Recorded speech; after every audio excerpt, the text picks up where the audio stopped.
Hi friends, இன்னைக்கு வந்து நம்ம என்ன பார்க்க போகிறோம் அப்படின்னா, சூப்பரான ஸ்ட்ரீட் ஃபுட்டு தான். வண்டிக்கடையில் போடுற அந்த பட்டாணி மசால் வந்து எப்படி நம்ம வீட்டிலே சூப்பராக செய்யலாம் அதே டேஸ்ட்டில் அப்படிங்கிறத வந்து பார்க்க போகிறோம். வாங்க வீடியோக்குள்ளே போகலாம். ஃபஸ்ட்டு அதுக்கு என்னென்ன தேவை அப்படிங்கிறத பார்த்துடலாம். இதுக்கு வந்து பட்டாணி வந்து காஞ்ச பட்டாணியை ஒரு நைட் ஃபுல்லாக ஊற வச்சு எடுத்துக்கோங்க. அப்போ தான் அது நல்லா ஊறும். அதனால் ஒரு நைட் ஃபுல்லாக வந்து ஊற வச்சு எடுத்துக்கோங்க. உங்களுக்கு இந்த கலரில் பட்டாணி கிடைச்சாலும் சரி, இதுதான் வந்து கண்ட ரோட்டு கடையெல்லாம் யூஸ் பண்ணுவாங்க. இல்லை இந்த காஞ்ச பச்சை பட்டாணி கிடைச்சாலும் சரி, காஞ்ச பச்சை பட்டாணி தான் செய்யணும், நல்ல பச்சை பட்டாணியில் செய்யாதீங்க. அதுக்கப்புறமா வந்துட்டு வெங்காயம் வந்து 2 வெங்காயம் எடுத்துக்கணும். 2 வெங்காயம் வந்து நாங்கள் எங்கள் ரஃப்பாக வந்து ஸ்லைஸ் பண்ணி வச்சுருக்கேன். அப்புறம் வந்து தக்காளி வந்து 1 தக்காளி, 2 வெங்காயத்துக்கு வந்து 1 தக்காளி. அப்புறம் பச்சை மிளகா 2 காரத்துக்கு ஏற்ற மாதிரி. அப்புறம் பூண்டு 3 பல்லும், இஞ்சி வந்து 1 இன்ச் அளவும் கட் பண்ணி வச்சுருக்கேன்.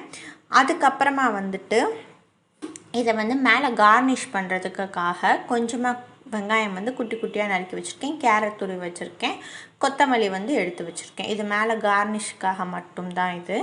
இதுக்கப்புறமா வந்துட்டு மசால் வந்து என்னென்னா மிளகாய்த்தூள், நம்ம சாதாரண மிளகாய்த்தூள், கரம் மசாலா, அப்புறம் சாட் மசாலா வந்து ஆப்ஷனல் தான். நீங்கள் வேணும்னா சேர்த்துக்கோங்க, இல்லைன்னா சேர்க்க வேண்டாம். இதெல்லாம் கொஞ்சோண்டு சேர்த்தா போதும். நான் சேர்த்துருக்கிற அளவு கொஞ்சமாக சேர்த்தா போதும். இதுதான் இதுக்கு வந்து தேவையான பொருட்கள், நம்ம வீட்டில் இருக்கிற பொருட்கள்.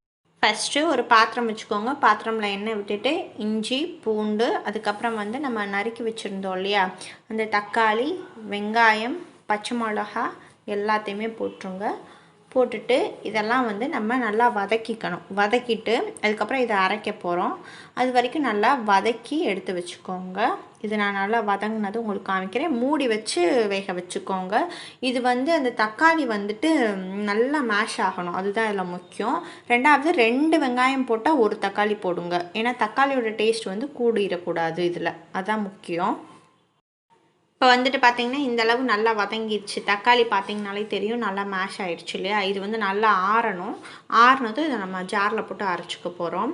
நான் சொன்ன மாதிரி தக்காளி வந்து 1 தக்காளி 2 வெங்காயத்துக்கு 1 தக்காளி சேர்த்துக்கோங்க. தக்காளி கூடுச்சுன்னா சட்னி மாதிரி ஆயிரும், அதுக்கு தான். அது ஆறுறதுக்குள்ளே இங்கே நம்ம வந்து பட்டாணியை குக்கரில் போட்டுட்டு வேக வச்சு எடுத்து வச்சுப்போம். பட்டாணி சேர்த்துட்டு அதில் வந்து அளவான தண்ணி ஊற்றிக்கோங்க. நிறையாவும் இல்லாமல் கம்மியாகவும் இல்லாமல் அளவான தண்ணி ஊற்றிக்கோங்க. ஏன்னா அந்த தண்ணியும் சேர்த்து நம்ம சமைக்க போகிறோம், அதுக்காக.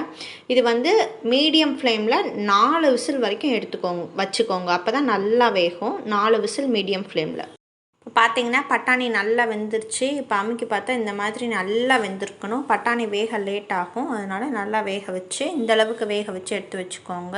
இந்த தண்ணி வந்து அதில் இருக்கட்டும். நம்ம லாஸ்ட்டாக வந்து அதை சேர்த்து குக் பண்ண தான் போகிறோம். இப்போ வந்து இந்த தக்காளி வந்துட்டு உங்களுக்கு நல்லா வந்து வதங்கிடுச்சு இல்லையா, ஆறிடுச்சு. இதை வந்து நம்ம நல்லா அரைச்சி வந்து எடுத்துக்க போகிறோம். உங்களுக்கு எந்த அளவுக்கு முடியுமோ அந்த அளவுக்கு வந்து அரைச்சி எடுத்து வச்சுக்கோங்க. இப்போது ஒரு பாத்திரத்தில் எண்ணெய் விட்டுக்கோங்க. எண்ணெய் சூடானதும் நம்ம அரைச்சி வச்ச மசாலா இருக்கு இல்லையா, நம்ம இப்போ அரைச்சோம் இல்லையா, அந்த மசாலா வந்து அந்த எண்ணெயில் வந்து சேர்த்துக்கோங்க. அது கூட கொஞ்சம் தண்ணியும் விட்டு அந்த எண்ணெயில் வந்து சேர்த்து நல்லா வந்து அந்த வாடை போகிற அளவுக்கு வந்து குக் பண்ணிக்கோங்க. ஏற்கனவே நம்ம வதக்கியிருக்கோம், இருந்தாலும் வதக்கிட்டு இந்த மாதிரி திருப்பி குக் பண்ணுறப்ப டேஸ்ட் வந்து சூப்பராக இருக்கும். ரெண்டாவது இதே மாதிரி நான் மசால் பூரியும் செஞ்சுருக்கேன், உங்களுக்கு வந்து கீழே லிங்க் கொடுக்குறேன். அதுவும் இதே தான் பேஸு. இதில் கொஞ்சம் உருளைக்கிழங்கு மட்டும் ஆட் பண்ணோம், பூரி போட்டோம்னா மசால் பூரி வந்து சூப்பராக ரெடி ஆயிடும். அதுக்குள்ளே பானிபூரி எப்படி மசால் பூரி எப்படி செய்யணும்னு கீழே நான் டிஸ்கிரிப்ஷனில் வந்து உங்களுக்கு கொடுக்குறேன். இதே தான், ரொம்ப ஈஸி. டேஸ்ட் வந்து அப்படியே இருக்குங்க, ஸ்ட்ரீட் ஃபுட்டில் செய்கிற அதே டேஸ்ட்டில் இருக்கும். நம்ம வீட்டிலே செய்கிறனால நல்லா, அதாவது சுத்தமாகவும் நம்ம செய்வோம் இல்லையா. கடையில் நம்ம வாங்கி சாப்பிட்ற சுத்தம் இல்லைன்னு கொஞ்சம் தோணும் அந்த பிளேட்ஸ்லாம் சாப்பிடும்போது. இது நம்ம வீட்டிலே செய்கிறனால நல்லா சுத்தமாகவும் இருக்கும். இது நம்ம எடுத்து வச்சுருந்த அந்த மசாலா அதையும் இது கூட சேர்த்துட்டு இதெல்லாம் குக் பண்ணி, அதாவது எண்ணெய் பிரிஞ்சு வரணும். இந்த மசாலாவில் இருந்து எண்ணெய் பிரிஞ்சு வர அளவுக்கு நம்ம நல்லா இதை வந்து குக் பண்ணி எடுத்து வச்சுக்கணும். அப்படி எடுத்து வச்சாதான் நம்மளுக்கு அந்த பச்சை வாடை இல்லாமல் சூப்பரான ஒரு மசாலா வந்து கிடைக்கும். அதுக்காக தான் இந்த பேஸ் தான் வந்து இதில் ரொம்பவே முக்கியம். அதனால் நீங்கள் எந்த அளவுக்கு இந்த பேஸ் வந்து டேஸ்ட்டாக செய்கிறீங்களோ அந்த அளவுக்கு வந்து உங்களோட டிஷ் வந்து ரொம்ப சூப்பராக இருக்கும். அதனால தான் வந்து இதை பார்த்து செய்கிறோம். இப்போ இந்த இதில் வந்து உப்பு வந்து நீங்கள் அந்த பட்டாணிக்கும் சேர்த்து போட்டுக்கோங்க. இந்த மசாலாக்கும் இந்த பட்டாணிக்கும் சேர்த்தே வந்து உப்பு போட்டுக்கோங்க. அப்புறம் மஞ்சள் தூள் கொஞ்சமாக போட்டுட்டு அதையும் நல்லா மிக்ஸ் பண்ணி எண்ணெய் வந்து பிரிஞ்சு வரணும். அதாவது இந்த மசாலாலேருந்து எண்ணெய் நல்லா பிரிஞ்சு வெளியே வரணும். அந்த அளவுக்கு வந்து இதை சூப்பராக வந்து குக் பண்ணி எடுத்துக்குவோம். நீங்கள் சாப்பிட்டு பார்த்தீங்கன்னா உங்களுக்கே தெரியும், ரொம்ப டேஸ்ட்டாக இருக்கும். இது வந்து ரொம்ப கஷ்டமான விஷயமும் கிடையாது. குழந்தைங்களுக்கு ஈவினிங் ஸ்நாக்ஸ் வந்து இதை செஞ்சு கொடுக்கலாம். இப்போ பார்த்தீங்கன்னா தெரியும், சைடெல்லாம் வந்து எண்ணெய் நல்லா பிரிஞ்சு வர ஸ்டார்ட் ஆயிடுச்சு. இந்த டைமில் வந்து நம்ம வேக வச்சுருந்தோம் இல்லையா பட்டாணி, அந்த பட்டாணியை வந்து இந்த டைமில் வந்து நம்ம சேர்த்துக்கலாம். இந்த மசாலா கூட, இந்த பேஸ் கூட வந்து அந்த பட்டாணியில் கொஞ்சம் தண்ணி இருக்கும். இந்த தண்ணியோடு இதை வந்து சேர்த்துக்கணும். இந்த அளவுக்கு வந்து இது கெட்டியார அளவு வச்சுக்கோங்க அந்த மசாலாவை. இந்த பட்டாணி கூட இருக்க தண்ணியும் சேர்க்குறப்ப வந்து நமக்கு ஒரு கிரேவி கன்சிஸ்டன்சியில் வந்து கிடச்சிரும்.